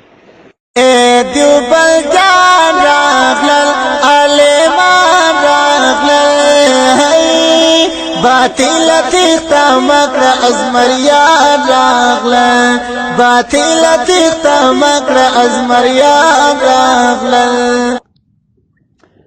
مولوی صاحب ماشاءالله ماشاءالله، مطلب د یو آیات نه ستا مسئله د تقلید ثابته نشوله بل آیات ته لاړې، نو د آیات جوابات د کوم خو د نورو خبرو جوابات دی واوره. اولنۍ خبره دا ده چې په دغه اشخاصو باندې زه حکم ځکه نه لګوم چې مونږ شریعت په دیني مکلف کړي چې تاسو په اشخاصو حکم ولګوئ. دویم که فرضاً ثابته چې دا خبره چې دغه خلک مقلدین وو نو دین ستا تقلید نه ثابتېږي ځکه چې دغه خلک نه قرآن دی نه حدیث دی نه اجماع ده او نه ستا مجتهد دی. دریمه خبره دا ده چې ته زما د سوالاتو جوابات څنګه نه کې 15 سوالات مې در باندې کړي دي چې امام صاحب دا مقلد و که مجتهد و. یو دویم تا ویله چې مابین د تقلید او د اتباع کې نسبت د مساوات دی، نو دا ستا قول دی که دا ستا د امام قول دی؟ او راځو اوس فاسألو اهل ذکر ته دا کلیپ دی اورم چې دې کې دې څه ویلي. دوه کلیپه مه کوه، ما درته مخکې ویلې چې دوه کلیپه مه کوه. په دې دویم کلیپ کې دې بیا ویلي دي چې عبدالله ابن مسعود د تقلید نه منع کړې ده. ما درته ویلي دي چې تقلید ته چا بدعت ویلی دی او ته وایې چې عبدالله ابن مسعود د تقلید نه منع کړې ده. ګوره خپلې قضیې ته سوچ کوه. عبدالله ابن مسعود صاحب تقلید ته بدعت نه دی ویلي، د اسلام په تاریخ کې یو مسلمان هم ورته بدعت نه دی ویلي. او د عبدالله ابن مسعود صاحب حدیث مکمل تلاوت کړه، نیم مه تلاوت کوه. ما درته د عبدالله ابن مسعود صاحب په حدیث کې دوه خبرې کړي دي، یو دا چې حدیث مکمل تلاوت کا، دویم دا چې په دې حدیث کې اعتقادیات ذکر شوي، ان آمن آمن و ان کفر کفر. اعتقادیاتو کې تقلید نشته، اعتقادیات واضح مسلې دي او تقلید په غیر واضح مسلو کې کیږي.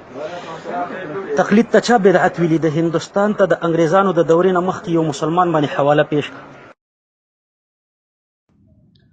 مولوی صاحب تجاهل عارفانه مکوه.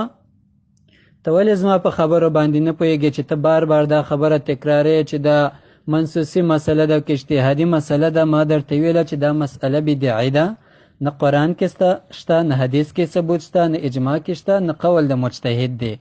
نو دې ته څه ضرورت دی چې دا منسوسي ده که اجتهادي مسله؟ دا بدعي مسله ده چې دا بدعت دی رایج شوی دی. دویم تا ویله چې دینهو، نو دا دینهو نه دی، دا دینهو دی. صحیح ده. دریمه مسله دا ده تا ویل چې دې نه مخکې چا په دې باندې قول کړی دی؟ نو زه وایم ائمه او اربعو په دې باندې قول کړی دی چې تاسو تقلید مه کوئ. عبدالله ابن مسعود ترې نه منع کړې ده. امام احمد ابن حنبل رحمه الله قول ته وګوره، لا تقلدني ولا تقلد مالكا ولا الشافعية ولا الأوزاعية والثورية وخذ من حيث أخذوا.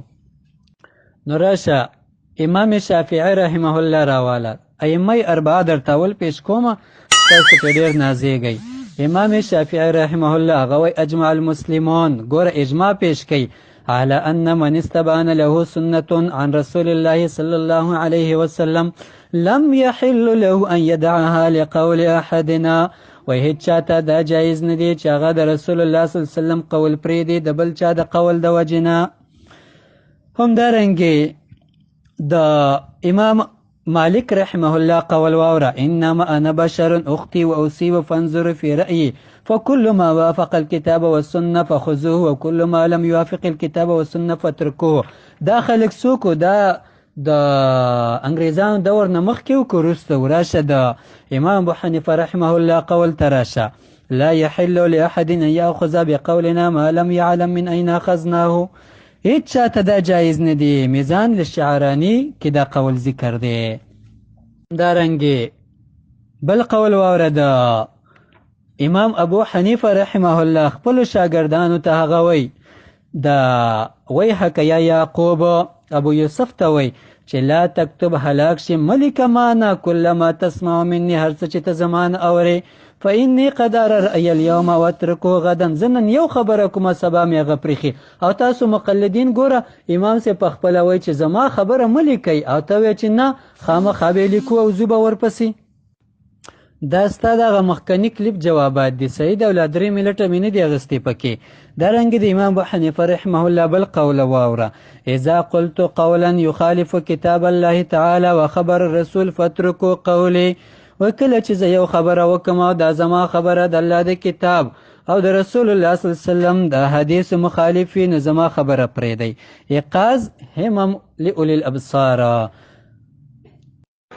خورو زما سوالونه ګوره ښه زده که دا سوالونه خو زده که آینده دپاره یې زده که تقلید بدعت د منسوسي مسله ده که اجتهادي مسله ده دا یو ته پکې په وهیت الذي شوې د تقلید تعریف وکړه په فبهت الذي هغه وروستنۍ جمله به پسې نه وایم د عبدالله ابن مسعود صاحب حدیث پوره که نیمې مه رانقلوه دې کې فبهت الذي بل درته دا وایم چې تا په دې کلیف کې دا ویلې چې امامانو د تقلید نه منع کړې ده د چا دپاره کړې مجتهد ته ویلي دي چې تقلید مه کوئ که مقلد ته ویلي دي چې تقلید مه کوئ ضرور د دې سوالو جواب راکړه بیا مخکې ځه د خلکو په سترګو کې خاورې مه شینده اخري خبره دا ده چې هندوستان ته چې کله انګریزان راغله د دې نه مخکې چا تقلید ته بدعت ویلی دی کم محدث د تقلید په خلاف باب تړلی آیا د امام بخاري په زمانه کې تقلید نه ولې د تقلید په خلاف کتاب او باب نه لګوي کتاب الرد علی الجهمیه لګوي او کتاب الرد علی المقلدین نه لګوي دا ولې یوازې امام بخاري نه دی بلکې ټول محدثین چا د تقلید په خلاف کتاب یا باب لګولی دی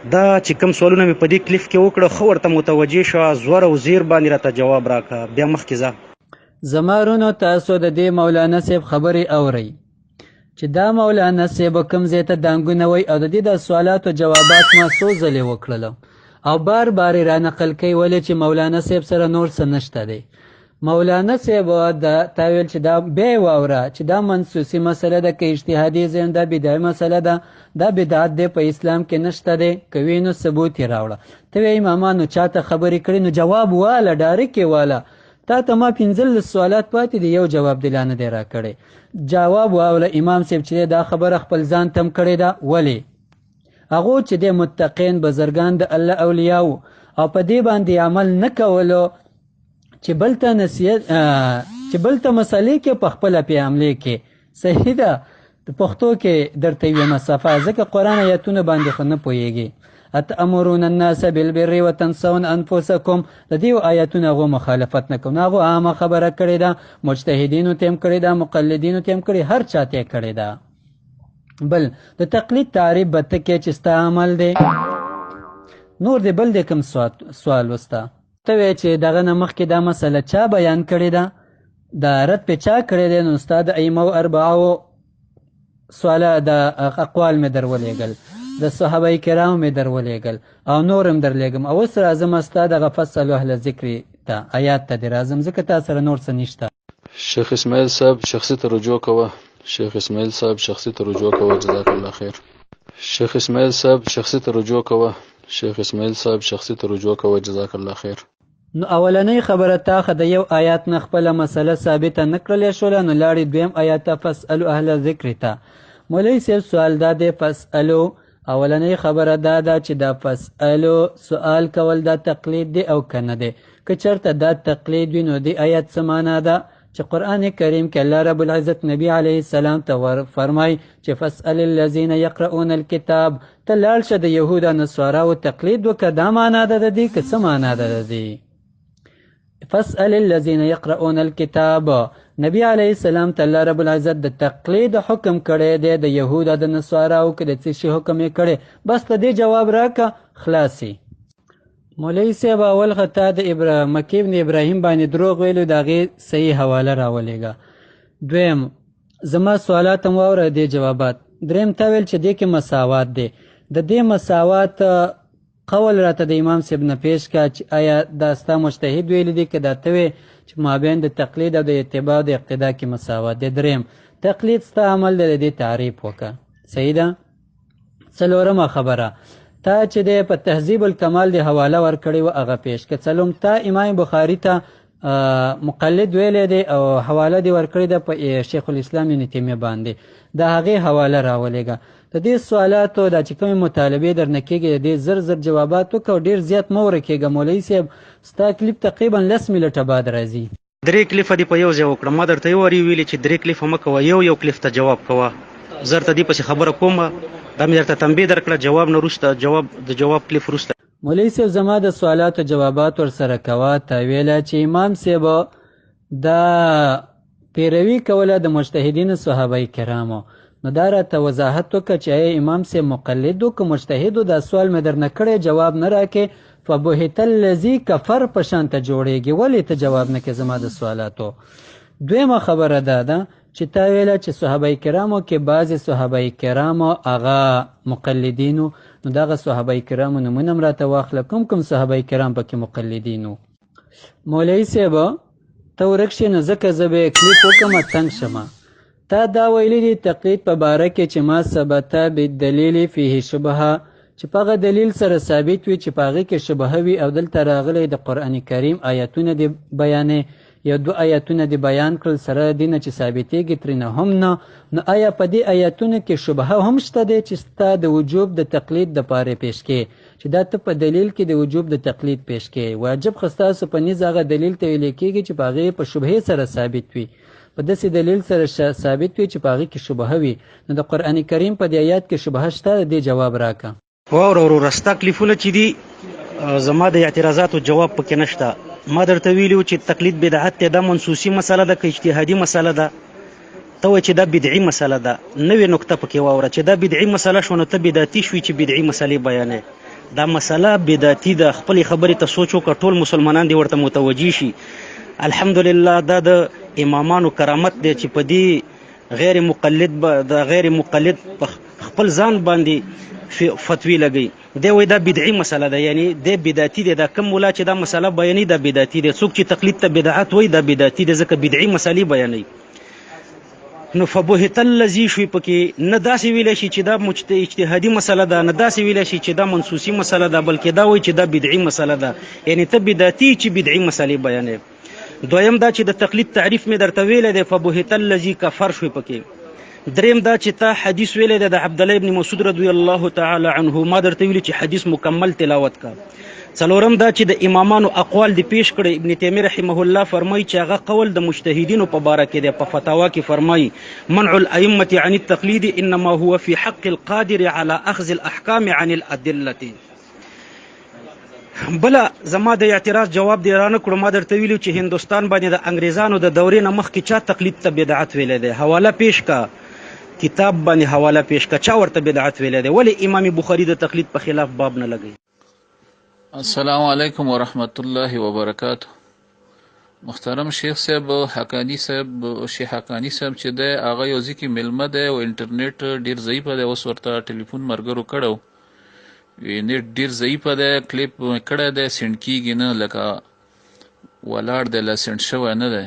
نیټ ضعیفه دی، کوشش کې ملګري لګیا دي چې نیټ یې صحیح شي او کلیپونه وکړي. ملګري کوشش کې ورته لګیا دي.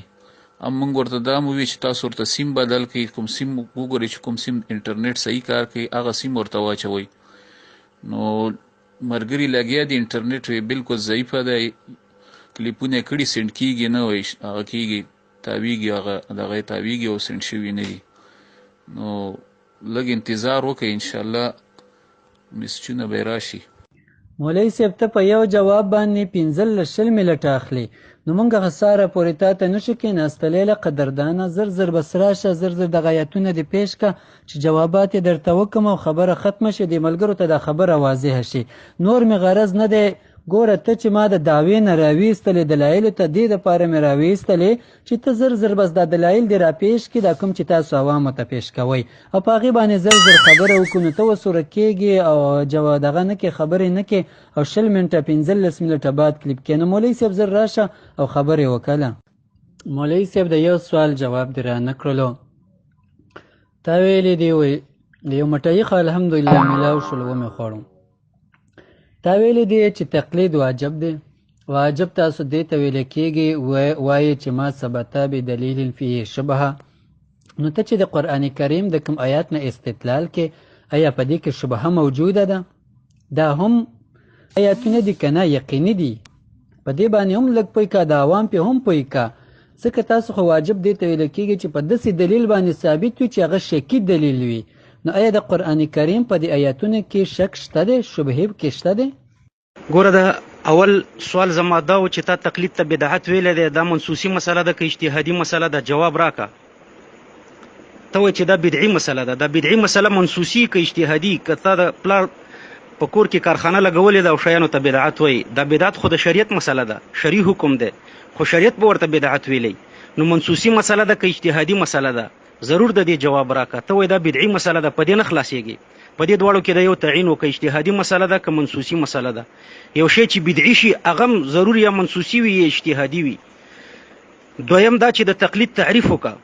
دریم دا چې د عبدالله ابن مسعود صاحب کوم حدیث دی پیش کړی دی، یا اقرار وکړه چې د یهودو په شان می حدیث نیم کړو، پوره حدیث می ذکر نه کړو، او یا حدیث مکمل تلاوت کړه چې پته ولګیږي. څلورم دا چې ماته ته ویلو چې په دې حدیث کې اعتقادیات ذکر شوي دي، او اعتقادیات واضح مسائل دي، تقلید په غیر واضح مسایلو کې کیږي.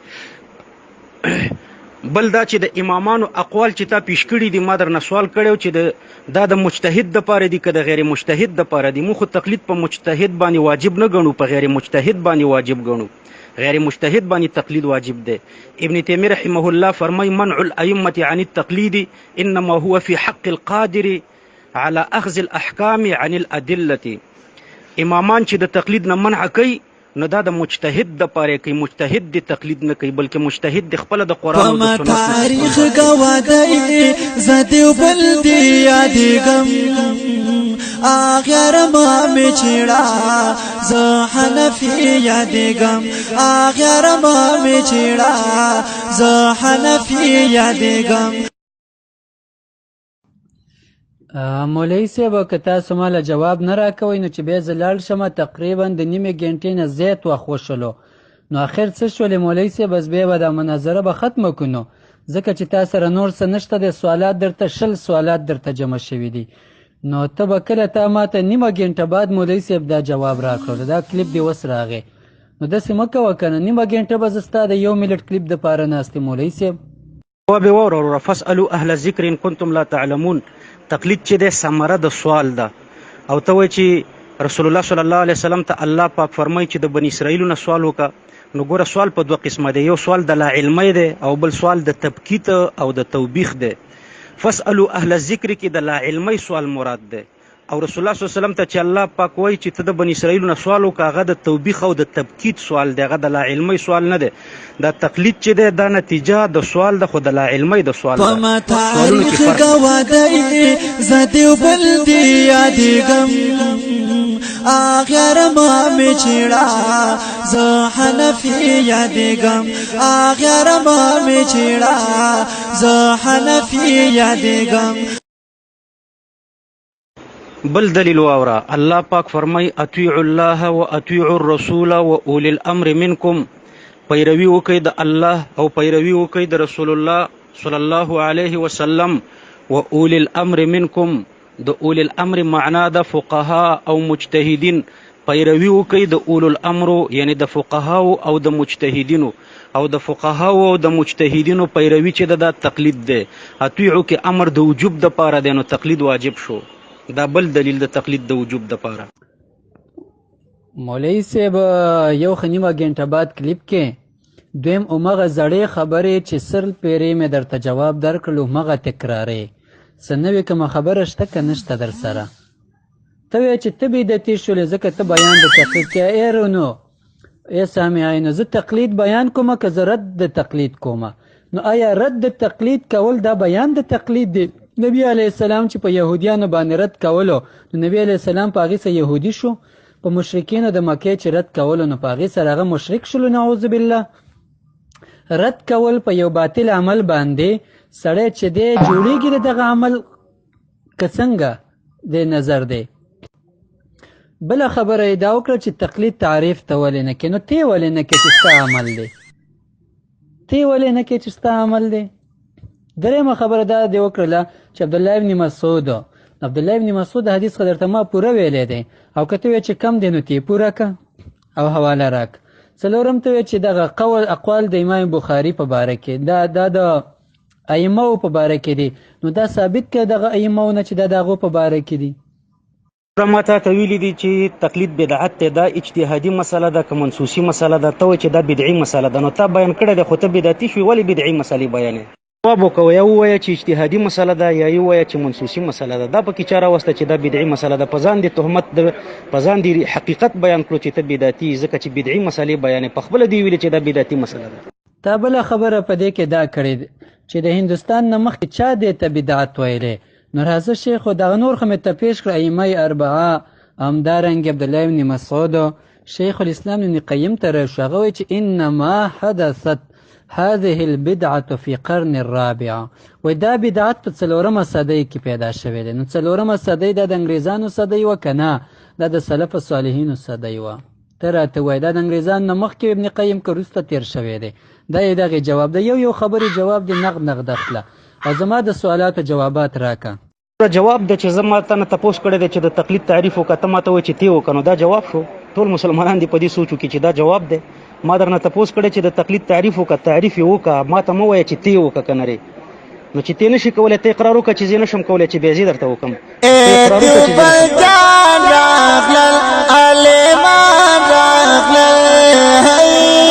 باطل تیختا مکر ازمریان راغلن، باطل تیختا مکر ازمریان راغلن. انما حدثت هذه البدعة في القرن الرابع. دا آیات دی که حدیث دی او که دا په خپله تقلید دی. وای کارغه غول خوري او مخوکه څنډي. دا د چا عبارت چې را پیش کړی دی، د په دلیل کې آیات پیش کړی که حدیث پیش کړی دی. تا د دلیل اتباع وکړه که د سړي اتباع دې وکړه. د تقلید په خلاف لګی او کوي تقلید. مشهور متل دی وای کارغه غول خوري او مخوکه څنډي.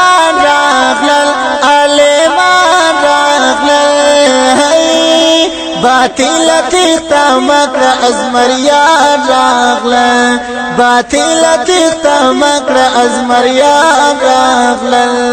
اے دیوبند جان راغلن، علیمان راغلن، باطل تیختا مکر ازمریان راغلن.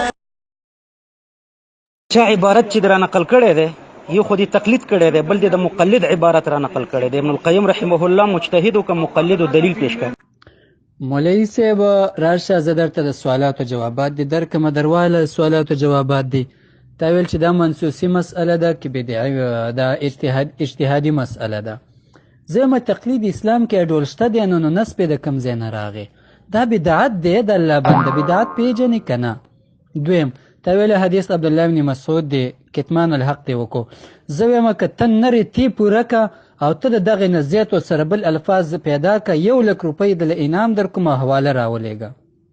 څلورم تا په دې کلیپ کې دا ویلی دی چې موږ خو د امامانو د تقلید قایل نه. دا دم دروغ ویله. ولې تا په مخکني کلیپ کې ویله چې امام ابو حنیفه هغه د صحابه کرامو کې چې کوم مجتهدینو د هغې د تقلید قایل و، اوس چې قایل نه دی. خبرو کې د تعارض دی، کومه خبره دی واخلو؟ اولنۍ که دویمه خبره دی واخلو؟ دریم د تقلید د تعریف مطالبه کې، نو تقلید تعریف به ته کې چې ستا عمل دی. وروره مصنف عبدالرزاق وګوره، 80,000 فتوی دي پکې چې مستفتي د مسلې تپوس کړی دی، مفتی ورته مسله بیانه کړې ده، نه مستفتي مطالبه د دلیل کړې ده، نه ورته مفتی د مسئلې سره دلیل ذکر کړی دی. همدې ته ویلی شي تقلید، چې د یو مجتهد پر رهنمایي کې په دین باندې عمل وشي او مطالبه د دلیل پکې ونشي، همدې ته ویلی شي تقلید. نو یوازې 80,000 دلایل د تقلید په مصنف عبدالرزاق کې دي. سبا دپاره زما د سوالاتو جوابات تیار که.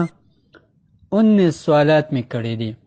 تقلید ته د واجب ویلی دی، ثابت کړی دی په هغه دلیل سره چې هغه یقیني دی، او واجب خدای ته ویل کېږي چې ثابت شي په داسې دلیل چې په هغې کې شبهه نه د قرآن کریم په آیاتونو کې شبهه شته که نه. ستا امام مقلد دی که مجتهد دی؟ محمد رسول الله مقلد و که نه د الله نبي و؟ صحیح ده. همدارنګې دا قول د مساوات چې تا کړی دا ستا قول دی که نه د ستا د امام قول دی؟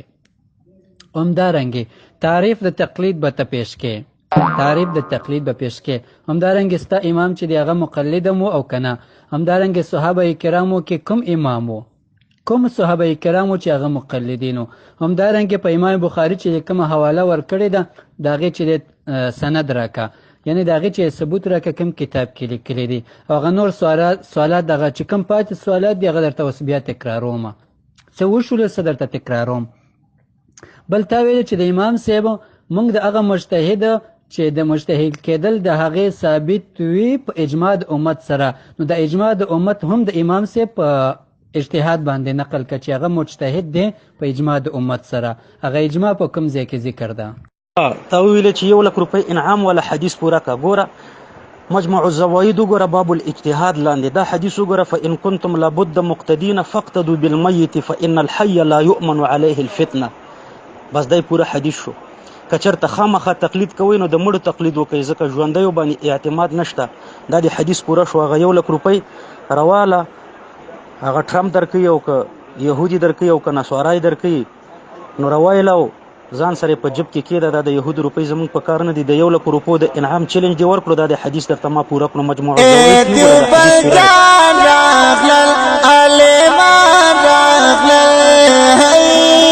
باطل تختا مکر ازمریان راغلن، باطل تختا مکر ازمریان راغلن. تکلیفونه مخکې کړي و هغه اوس درته درځي. ښه مخکې ما کړي و دلته نیټ کمزوری دی هغه اوس درته در روان دي. تا خو دې کلیپ کې بیا شروع کړې ده ودې ویله چې نورې خبرې به سبا کوو نو تا باید نه پوهېږو چې څه دی. ته وایې چې کله دا سوال تقلید چې دی ثمره د سوال ده نبی علیه السلام ته سوال په 2 قسمه دی، یو د علمي دی بل چې تبکیت دی. نو دا خبره چې دی دې لږ دلیل راکړه چې کوم مفسر دا کړې ده دا خبره تا نه مخکې چا کړې ده دا خبره صحیح ده. دویمه خبره دا ده چې کله دا سوال د لا علمي دی نو فسألو باندې تاسو عمل د لا علمي د وجې کوئ که نه د پاره د تبکیت یې کوئ. دا در باندې بل سوال شو. د دې به جواب راکې چې دغه تیرو سوالاتو جوابات دې نه کړې دی بل دلیل ته به نه ځي. تیرو سوالاتو جوابات به تیار کړي بیا به ته دریم دلیل ته لاړ شي. ښه مولوي صاحب ما چې زه چې څنګه صفحې درلېږم داسې یا صفحه راولېږه یا د صفحې نمبر راولېږه. حدیث د امین الله د کتاب نه پیش کړی دی. تقلید حقیقت هلته هم نیمۍ لیکلی دلته ورپسې وګوره شاته صفرونه ورته ایښي دي 2-3 صفره. امین الله هم ورته صفرونه ایښي. مطلب یې دا دی چې د دې حدیث پسې نوره مخواته شته خو د ده د مزاج نه خلاف دی له دې وجې نه کټ کړی دی. یو سوال جواب خو راکړه هندوستان باندې د انګریزانو د دورې نه مخکې چا تقلید ته بدعت ویلی دی او د تقلید په خلاف چا کوم کتاب لیکلی د کتاب حواله راکړه. قارغه غول خوري خو د مخوکې نه خبر نه وي. نو ستا مثال هم د دغه کارغه دی. تا داسې نه دی ویلي چې د انګریزانو د راتلو نه مخکې ته ما ته قرآن یا حدیث کې دا وښایه چې دا بدعت دی. تا ویله په دې امت کې راته یو عالم وښایه او عالم مې درته ابن قیم وښودلو. نو دغه ته عالم ګڼې که نه ګڼې نو قارغه غول خوري خو بیرته د خپلې مکوخې نه او د لکۍ نه خبر نه چې شاته مې څومره ګیس پرېښودلو. غلط الفاظ مه استعمالوه سمې خبرې کوه. ته چې وایې چې دا قرآن دی او که حدیث دی تا د قرآن او د حدیث مطالبه نه وکړې. تا مطالبه دا وه چې د انګریزانو د راتلو نه مخکې داسې یو عالم وښایه چې تقلید ته بدعت ویلی وي او ابن قیم مې درته وښودو. السلام علیکم ورحمت الله. شخصي ته رجوع وکړه شیخ اسماعیل صاحب. السلام علیکم ورحمت الله. شخصي ته رجوع وکړه شیخ اسماعیل صاحب. دا بس دی که نه بل سړی درته پیش کړمه. ایمار به اخه نه منې که نه صحابه کرام ابن قیم ورته ښکاره ویلی دي. اوس وایي چې د قرآن او د حدیث نه راته پیش که نو ستا سره زه څه وکړمه نو تا څنګه پی کړمه.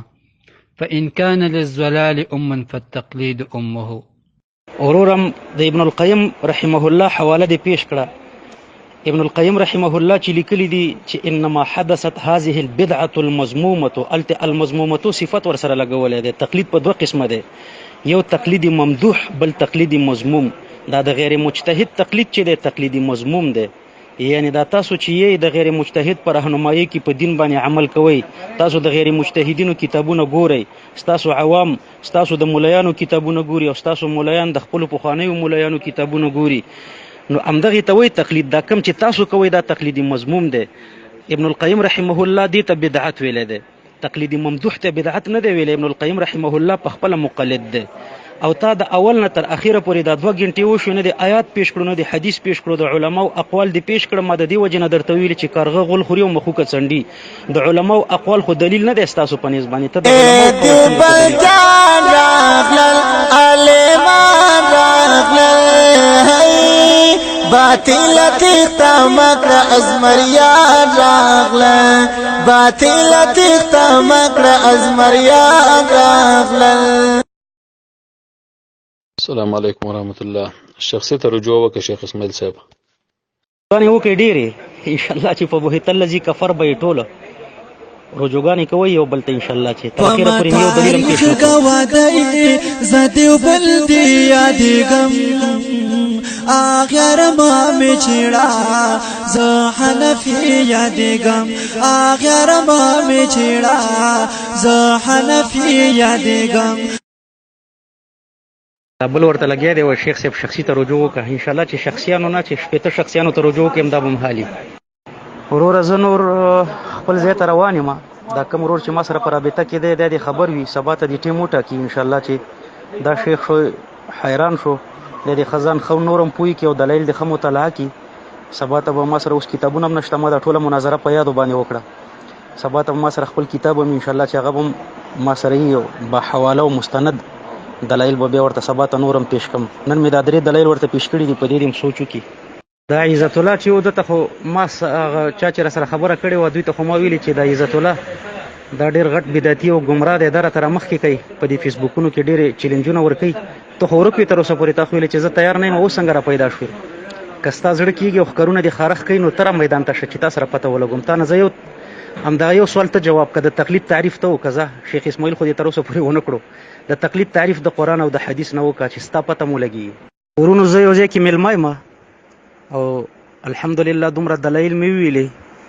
زه اوس خپل ځای ته روان یم. نور که د دې غیر مقلد زړه ان شاء الله چې سبا ته به د ملګری ما ته موبایل راوړي سبا مازدیګر 5:30 بجې به بیا ما دا سره بحث وکړو. نننی بحث په دې ځای ختم شو. زه بل ځای کې میلمه یم. دیوبل جان راغلل عالمان راغلل باطل تیختا مکر ازمریان راغلل باطل تیختا مکر ازمریان راغلل. دیوبل جان راغلل عالمان راغلل باطل تیختا مکر ازمریان راغلل باطل تیختا مکر ازمریان راغلل.